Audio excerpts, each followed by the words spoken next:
ধন্যবাদ আরিফ ভাইকে। আমি অনেকদিন পর ক্যামেরার সামনে আসলাম।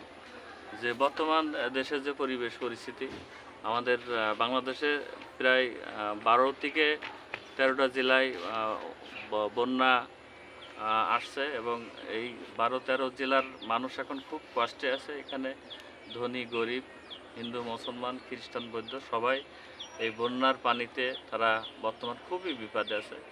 তাই সর্বদলীয় যারা আছে, বিএনপি, জামাত, শিবির বা ছাত্র জনতা যারা আছে, আমি দেখছি তারা খুবই সুন্দরভাবে এই বন্যাদের ভিতরে যে ত্রাণ, যে অর্থ দিচ্ছে, আমি এতে খুব খুশি।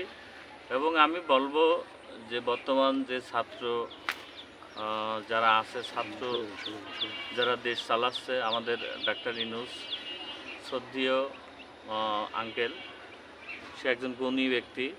এবং আমি বলবো যারা এরপরে যারা রাজনীতিতে আসবে, বিএনপি আসুক, জামাত আসুক, শিবির আসুক বা ছাত্র জনতা যে কোনো দল আসুক, অন্তত পিছনের কথা মনে রেখে তারা যাতে রাজনীতিতে আসে। ঠিক। কারণ বর্তমান যে যুগ, আমার মনে হয় যেহেতু ডিজিটাল একটা দেশ, তাই আমি চাবো যে যারা রাজনীতি করতে আসবে তাদের সর্বপ্রথম ভিতরে থাকা লাগবে তাদের দেশের মানুষের প্রতি একটা ভয়, দেশের মানুষের প্রতি একটা ভয় তাদের ভিতরে থাকা লাগবে এবং ভালোবাসা থাকা লাগবে। তাদের উচিত যে দেশকে যদি ভালোবাসতে হয়, দেশে যদি রাজনীতি করতে হয়, আগে দেশের মানুষকে চেনা লাগবে এবং দেশকে ভালোবাসা লাগবে, সমাজকে সেবা দেওয়া লাগবে, গরিব দুঃখী মানুষের পাশে থাকা লাগবে।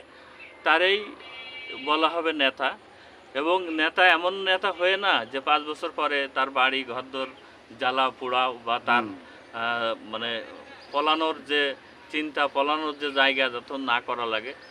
সৎ পথে সৎ নীতিতে যাতে একজন নেতা দীর্ঘ 5-10 বছর এই দেশের মানুষের জন্য যাতে সেবা করে যেতে পারে, আমি মানভাবে বলবো। এবং আমি চাবো যে বাংলাদেশের জন্য কোনো ঘুষ, কোনো দুর্নীতি যেন না হয়। ছাত্র জনতার প্রতি আমার এইটুকুই দাবি যে কোনো মেধা একটা ভালো ছাত্র, তার যদি চাকরি হয় অন্তত বিনা ঘুষে তার মেধা যাচাই করে, সে গরিব হোক ধনী হোক যে জাতিরই হোক, সেই ধরনের যেন চাকরি পায় এবং ঘুষ মুক্ত।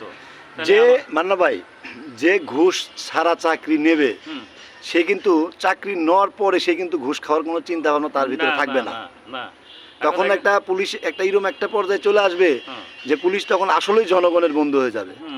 আর যখন আপনার শুরুটাই হয় ঘুষ দিয়ে, 10 লাখ 11 লাখ 20 লাখ টাকা দিয়ে ঘুষ দিয়ে যখন আপনি চাকরি নেবেন, তা আপনার এই টাকাটা তো ওখান থেকেই তুলতে হবে। হ্যাঁ, আমি শুনছি অনেক পুলিশ অফিসারের কাছে শুনছি যে মান্না ভাই, আমরা যে ঘুষ কেন নেই, আমরা চাকরি নিয়েছি 20 লাখ বা 22 লাখ টাকা খরচ করে, বাপের জমি বেচে বা সুদে করে ব্যাংকের থেকে নিয়ে আমরা এই চাকরিটা নিয়েছি, যার কারণে আমাদের ঘুষ নেওয়া লাগে। তা আমি চাবো যে যদি বিনা ঘুষে যদি আমাদের দেশে চাকরি হয়, মেধার উপরে, তাহলে আমার মনে হয় এই দেশে আর এই দুর্যোগ থাকবে না, এদেশে ঘুষ থাকবে না, এদেশের মানুষ অনাহারে এবং এই যেমন ছিনতাই ডাকাতি, বিভিন্ন জায়গায় বিভিন্ন রকমের মারামারি গুতোগুতি, এইটা থাকবে না। তাই আমি চাবো যে ছাত্র জনতা যেহেতু আমাদের দেখাই দিয়ে গেছে যে আমরা এই দেশের রত্ন, এই দেশের সোনার ছেলে, এবং নতুন 2024 সালে